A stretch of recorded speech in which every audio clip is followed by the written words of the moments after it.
Selamat pagi adik-adik sekalian, Shalom. Kita ketemu lagi pada pagi hari ini di dalam pelajaran 11. Judulnya adalah Menghormati Keputusan Allah. Diambil dari 1 Samuel 26 ayat 1 sampai dengan 25. Tapi sebelumnya kita akan berdoa terlebih dahulu ya. Bapa kami di surga, kami bersyukur kepadamu pada pagi hari ini karena kami boleh berkumpul bersama-sama lagi bertemu walaupun di dalam walaupun melalui online. Kami bersyukur untuk kebaikan Tuhan di dalam kehidupan kami, kesetiaan Tuhan di dalam kehidupan kami, dan kasih Tuhan yang tidak pernah berkesudahan di dalam kehidupan kami. Kami berdoa pada pagi hari ini, kami ingin mengenal lebih dalam lagi Tuhan, lebih banyak lagi tentang Engkau, karena itu ajarkan kami pada pagi hari ini dengan pelajaran yang baru. Kami serahkan waktu ini ke dalam tangan Tuhan, di dalam nama Yesus Kristus kami berdoa. Amin. Adik-adik, kita akan belajar tentang kedaulatan Allah atau menghormati keputusan Allah.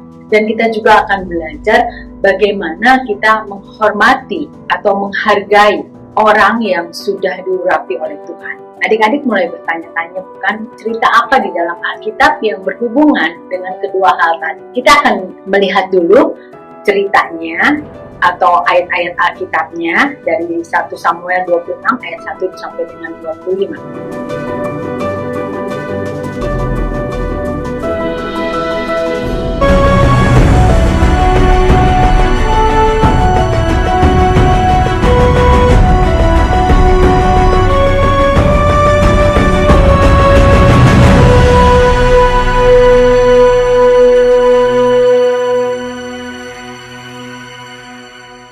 Kitab 1 Samuel.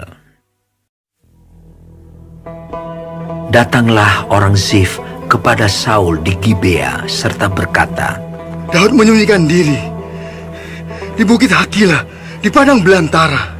Lalu berkemaslah Saul dan turun ke padang gurun Zif dengan 3.000 orang yang terpilih dari orang Israel untuk mencari Daud di padang gurun Zif. Berkemahlah Saul di bukit Hakila yang di tepi jalan di padang belantara, sedang Daud tinggal di padang gurun. Ketika diketahui Daud bahwa Saul datang mengikuti dia ke padang gurun, disuruhnyalah pengintai-pengintai, maka diketahuinyalah bahwa Saul benar-benar datang. Berkemaslah Daud lalu sampai ke tempat Saul berkemah. Waktu Daud melihat tempat Saul berbaring dengan Abner bin Ner, panglima tentaranya, Saul berbaring di tengah-tengah perkemahan, sedang rakyat berkemah di sekelilingnya.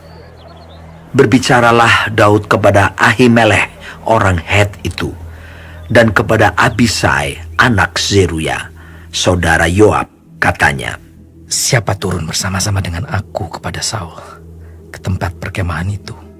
Jawab Abisai, Aku turun bersama-sama dengan engkau.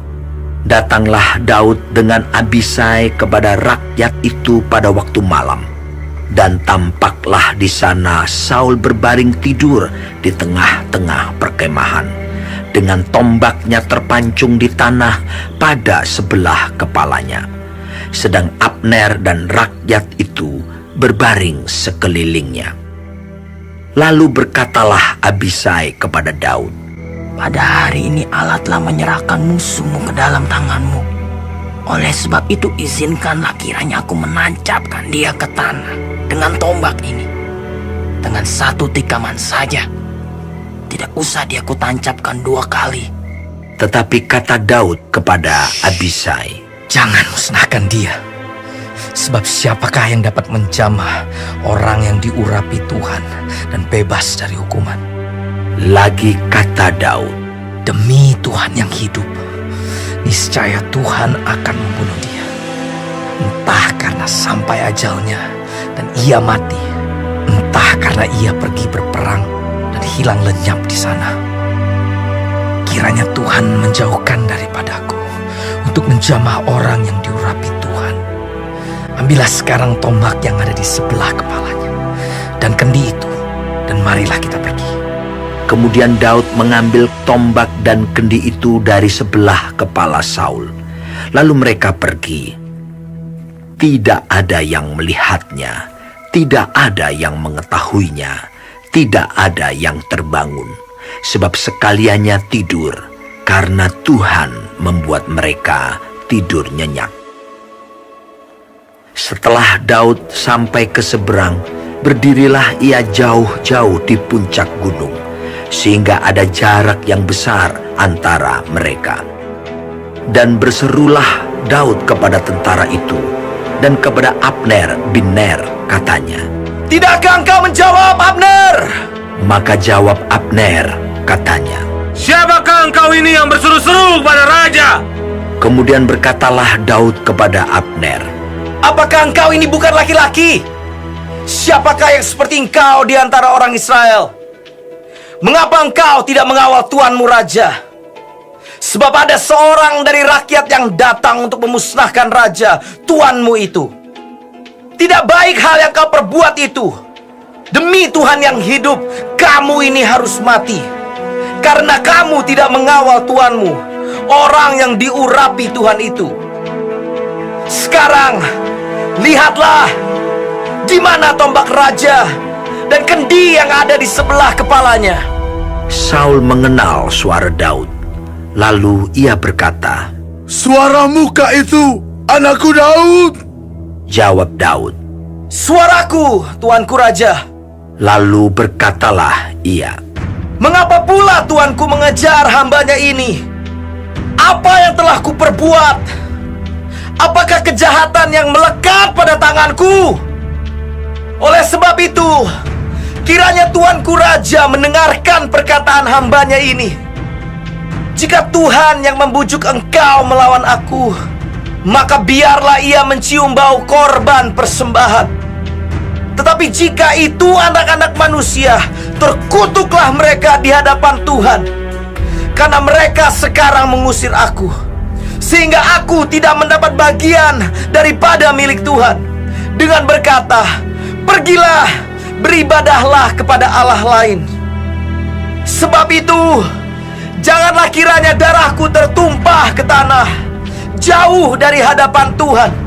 Sebab Raja Israel keluar untuk mencabut nyawaku, seperti orang memburu seekor ayam hutan di gunung-gunung." Lalu berkatalah Saul, Aku telah berbuat dosa. Pulanglah anakku Daud, sebab aku tidak akan berbuat jahat lagi kepadamu, karena nyawaku pada hari ini berharga di matamu. Sesungguhnya perbuatanku itu bodoh, dan aku sesat sama sekali. tetapi Daud menjawab, "Inilah tombak itu, ya tuanku raja. Baiklah salah seorang dari orang-orangmu menyeberang untuk mengambilnya.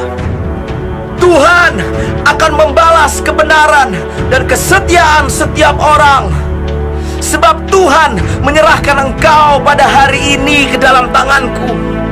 Tetapi aku tidak mau menjamah orang yang diurapi Tuhan. Dan sesungguhnya, seperti nyawamu pada hari ini berharga di mataku, demikianlah hendaknya nyawaku berharga di mata Tuhan. Dan hendaknya ia melepaskan aku dari segala kesusahan." Lalu berkatalah Saul kepada Daud, Diberkatilah kiranya engkau, anakku Daud. Apa jua pun yang kau perbuat, pastilah engkau sanggup melakukannya. Lalu pergilah Daud meneruskan perjalanannya, dan pulanglah Saul ke tempatnya.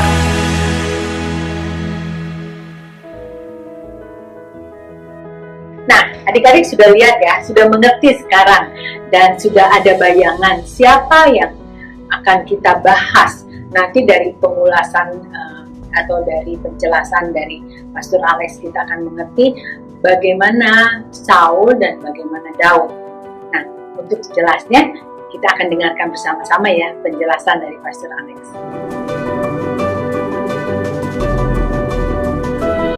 Shalom Bapak Ibu Saudara-saudari yang sangat dikasihi oleh Tuhan Yesus. Renungan firman Tuhan kali ini adalah dari 1 Samuel 26 Ayat-ayat emas yang akan kita renungkan adalah ayat 9 dan 23. Tema yang akan kita renungkan adalah menghormati yang diurapi Tuhan. Saat itu orang Zif datang kepada Raja Saul dan berkata, Daud menyembunyikan diri di bukit Hakila di padang belantara. Mendengar kabar itu, Raja Saul membawa 3.000 orang tentara mencari Daud di padang gurun Zif. Dari konteks Alkitab kita mengetahui bahwa tujuan Raja Saul mencari Daud adalah untuk membunuh Daud. Dari pasal 26 ini kita mengetahui bahwa dengan kuasa Tuhan, Daud dan temannya Abisai berhasil memasuki tenda Raja Saul yang pada saat itu sedang tertidur nyenyak.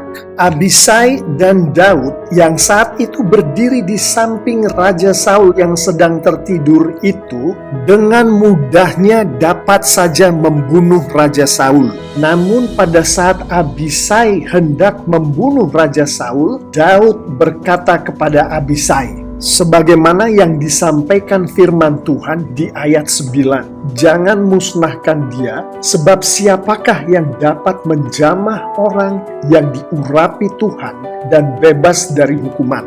Di ayat ini, firman Tuhan secara tersurat dan tersirat menunjukkan kepada kita bahwa mereka yang tidak menghormati yang diurapi Tuhan dihukum oleh Tuhan. Mari kita renungkan lebih jauh ayat 9 ini. Kata diurapi yang bahasa Ibraninya Masiah, bahasa Inggrisnya diterjemahkan sebagai anointed, yang adalah sesuatu yang dilakukan oleh Tuhan, di mana Tuhan mengkuduskan yang diurapinya itu untuk kepentingan Tuhan. Secara lebih jelas dijelaskan oleh firman Tuhan di 1 Samuel 16 ayat 13, di mana yang diurapi Tuhan itu dikuduskan Tuhan. Ayat 13, Samuel mengambil tabung tanduk yang berisi minyak itu dan mengurapi Daud di tengah-tengah saudara-saudaranya. Sejak hari itu dan seterusnya berkuasalah roh Tuhan atas Daud. Kita mengerti di sini bahwa Daud diurapi oleh Tuhan dan sejak hari itu dan seterusnya Roh Kudus Tuhan berkuasa atas Daud. Artinya Daud dikuduskan oleh Roh Tuhan untuk kepentingan Tuhan.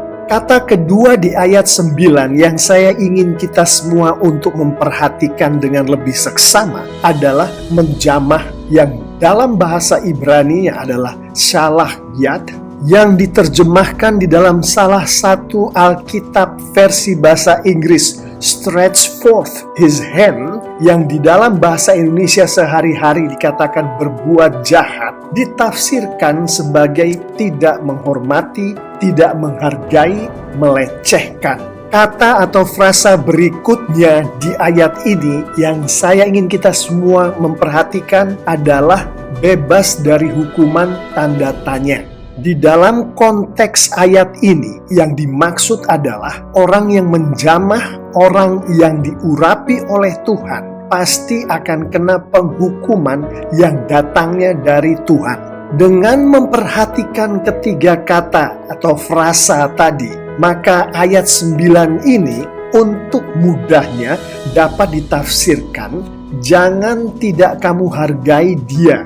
Tuhan pasti menghukum orang yang melecehkan dia yang sudah dikuduskan oleh Tuhan untuk kepentingan Tuhan. Dari ayat emas kita yang kedua, yaitu ayat 23, firman Tuhan secara tersurat dan tersirat menunjukkan kepada kita, mereka yang menghormati yang diurapi Tuhan akan diberkati oleh Tuhan.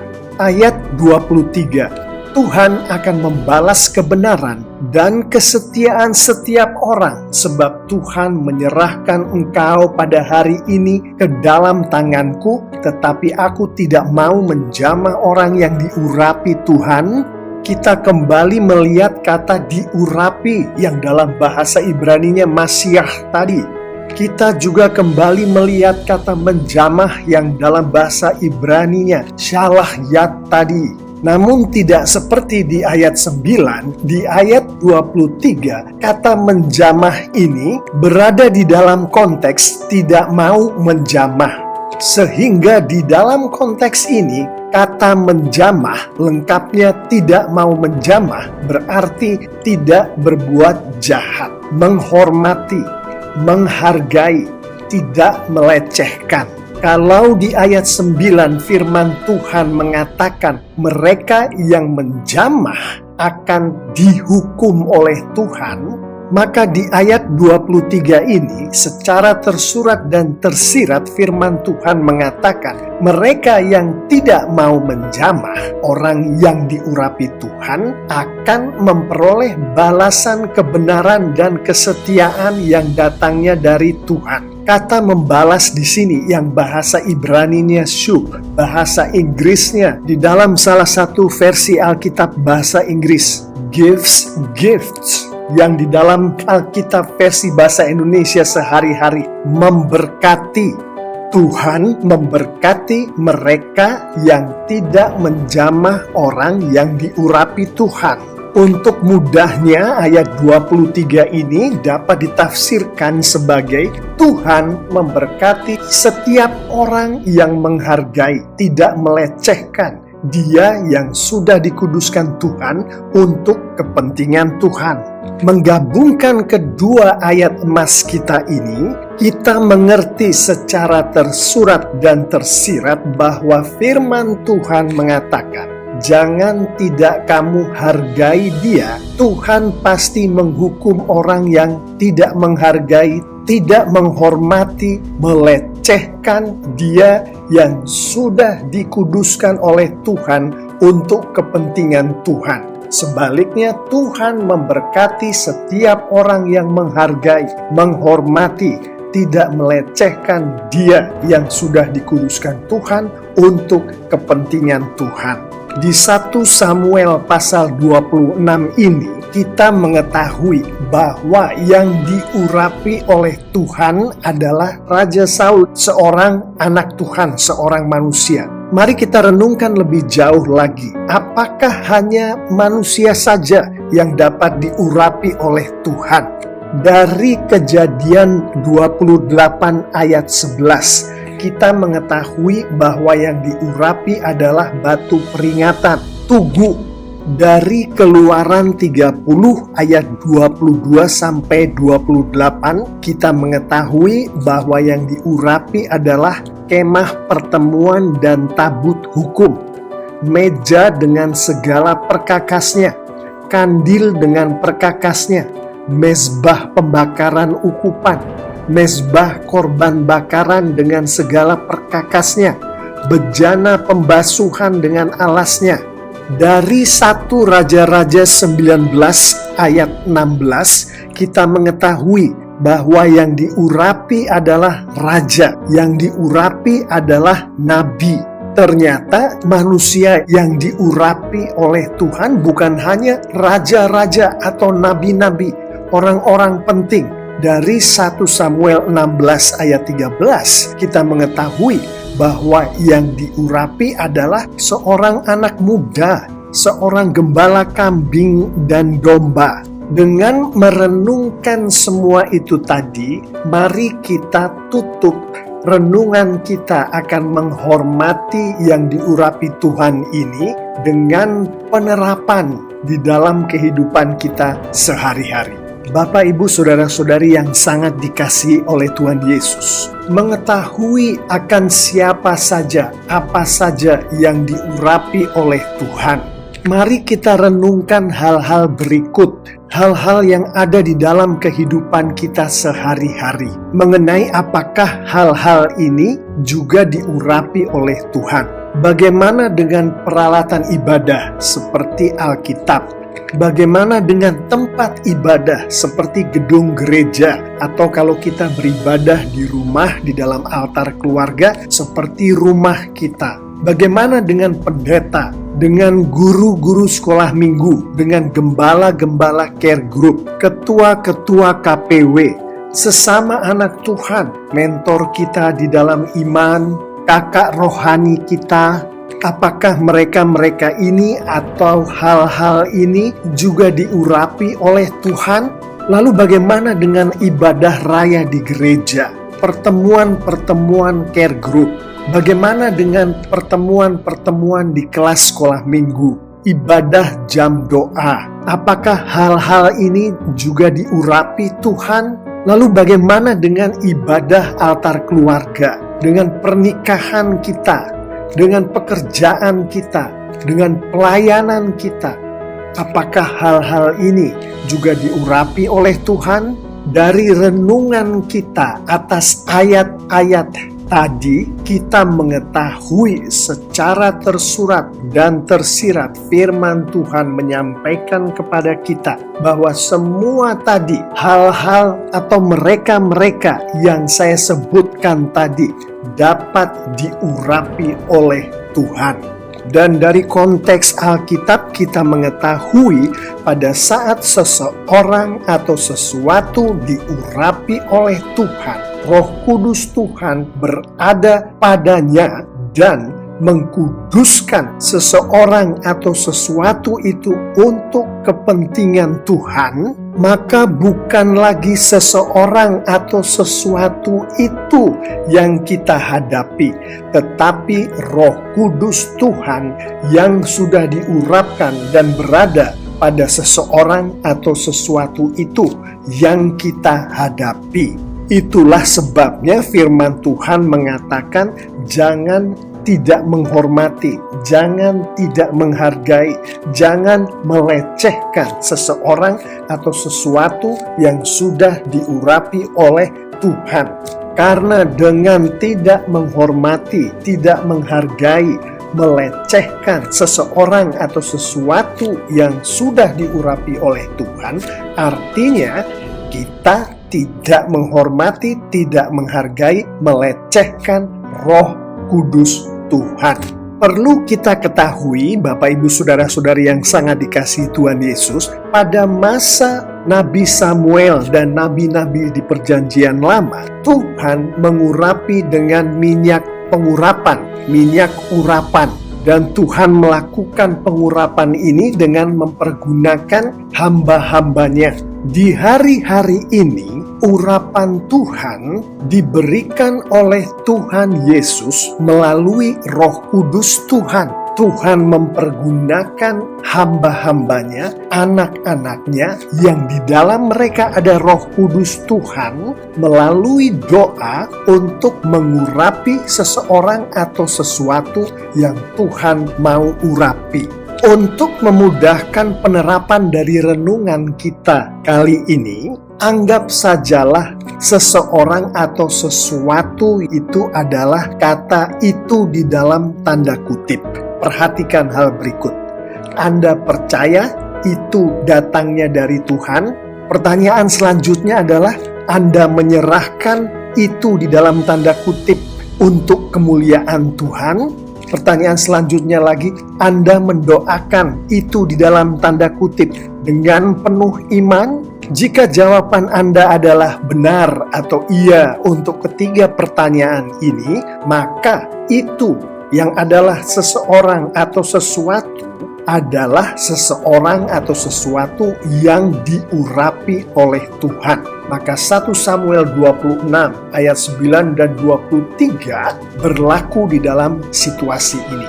Jangan tidak kamu hargai itu di dalam tanda kutip. Tuhan pasti menghukum orang yang melecehkan itu di dalam tanda kutip yang sudah dikuduskan oleh Tuhan untuk kepentingan Tuhan. Sebaliknya, Tuhan memberkati setiap orang yang menghargai, tidak melecehkan itu di dalam tanda kutip yang sudah dikuduskan Tuhan untuk kepentingan Tuhan. Penerapannya adalah hormatilah itu di dalam tanda kutip. Hargailah itu di dalam tanda kutip. Jangan lecehkan itu di dalam tanda kutip. Contoh gampangnya adalah pekerjaan Anda. Anda percaya pekerjaan Anda datangnya dari Tuhan? Anda menyerahkan pekerjaan Anda untuk kemuliaan Tuhan? Anda mendoakan pekerjaan Anda dengan penuh iman setiap hari? Kalau jawaban Anda atas ketiga pertanyaan ini adalah iya, benar, maka 1 Samuel 26 ayat 9 dan 23 berlaku bagi Anda. Jangan tidak Anda hargai pekerjaan Anda. Tuhan pasti menghukum Anda yang melecehkan, tidak menghormati, tidak menghargai pekerjaan Anda yang sudah dikuduskan oleh Tuhan untuk kepentingan Tuhan itu. Sebaliknya, Tuhan memberkati setiap Anda yang menghargai, yang menghormati, yang tidak melecehkan pekerjaan Anda yang sudah dikuduskan Tuhan untuk kepentingan Tuhan. Penerapannya adalah hormatilah pekerjaan Anda, hargailah pekerjaan Anda, jangan lecehkan pekerjaan Anda. Satu contoh lagi, suami, istri, anak Anda. Anda percaya suami, istri, anak Anda datangnya dari Tuhan? Anda menyerahkan suami, istri, anak Anda untuk kemuliaan Tuhan? Anda mendoakan suami, istri, anak Anda dengan penuh iman setiap hari? Kalau jawaban Anda atas ketiga pertanyaan ini adalah iya, benar, maka 1 Samuel 26 ayat 9 dan 23 ini berlaku untuk Anda. Jangan tidak Anda hargai suami, istri, anak Anda. Tuhan pasti menghukum Anda yang melecehkan, tidak menghormati, tidak menghargai suami, istri, anak Anda yang sudah dikuduskan oleh Tuhan untuk kepentingan Tuhan. Sebaliknya, Tuhan memberkati setiap Anda yang menghargai, menghormati, tidak melecehkan suami, istri, anak Anda yang sudah dikuduskan Tuhan untuk kepentingan Tuhan. Penerapannya adalah hormatilah suami, istri, anak Anda.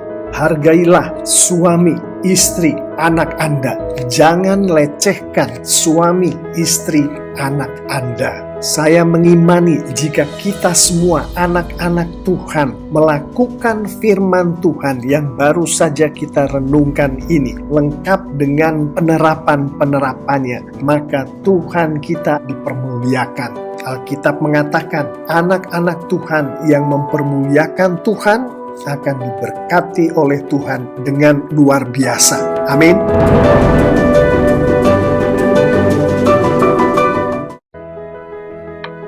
Nah, adik-adik, sudah jelas bukan? Luar biasa ya, Daud itu bagaimana dia taat kepada Allah. Kesimpulan yang dapat kita ambil dari cerita tadi adalah, 1. Daud percaya bahwa pemimpin itu datangnya berasal dari Allah. Jadi, di dalam pikiran dia, kalau pemimpin berasal dari Allah, maka kalau pemimpin itu melakukan hal yang buruk, maka Allah yang akan bertindak. Oleh karena itu bagian dia adalah dia tetap menghormati atau menghargai orang yang sudah dipilih Allah itu. Yang kedua adalah menghormati keputusan Allah. Adalah sikap yang menjadikan Tuhan, menempatkan Tuhan sebagai otoritas tertinggi. Sehingga kita dapat melihat orang lain dan dalam keadaan apapun sebagai pribadi yang berharga di mata Tuhan. Oleh karena itu kita harus menghargainya. Nah adik-adik, kiranya dengan cerita ini dan dengan kesimpulan ini, itu bisa diterapkan atau diaplikasikan di dalam kehidupan kita. Nah adik-adik, sebelum kita mengakhiri pelajaran pada pagi hari ini, saya ingatkan bahwa ayat hafalannya itu dari 1 Samuel 26 ayat 23 yang mengatakan Tuhan akan membalas kebenaran dan kesetiaan setiap orang, sebab Tuhan menyerahkan kau pada hari ini ke dalam tanganku, tetapi aku tidak mau menjamah orang yang kurang iman. Adik-adik, sebelum saya menutup sekolah minggu pada pagi hari ini, saya ingatkan adik-adik untuk tetap setia di dalam memberikan persembahan, ya. Nah, nanti kalau adik-adik boleh mentransfernya kepada rekening ini, atau adik-adik boleh mengumpulkannya setiap minggu. Nanti seperti biasa pelajaran ke-13 Adik-adik boleh mentransfer keseluruhan uang yang sudah dikumpulkan adik-adik dari setiap minggu itu dikumpulkan untuk menjadi persembahan bagi gereja kita untuk kelangsungan dan pembangunan gereja kita. Oke, kita berdoa. Kami bersyukur kepadamu Tuhan atas pagi ini. Kami boleh belajar dari bagaimana Daud menghormati Tuhan dan menghormati orang yang sudah dipilih oleh Tuhan.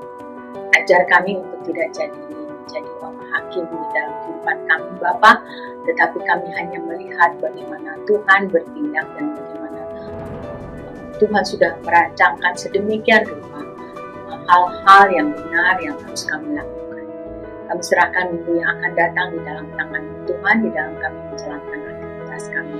Dan kami serahkan juga pagi ini, hari ini ke dalam tangan Tuhan. Ampuni dosa kami Tuhan, hal-hal yang tidak berkenan di hadapan Tuhan. Karena hanya di dalam satu nama, Yesus Kristus, penebus kami yang hidup, kami berdoa dan mengucap syukur. Amin. Oke, selamat pagi adik-adik.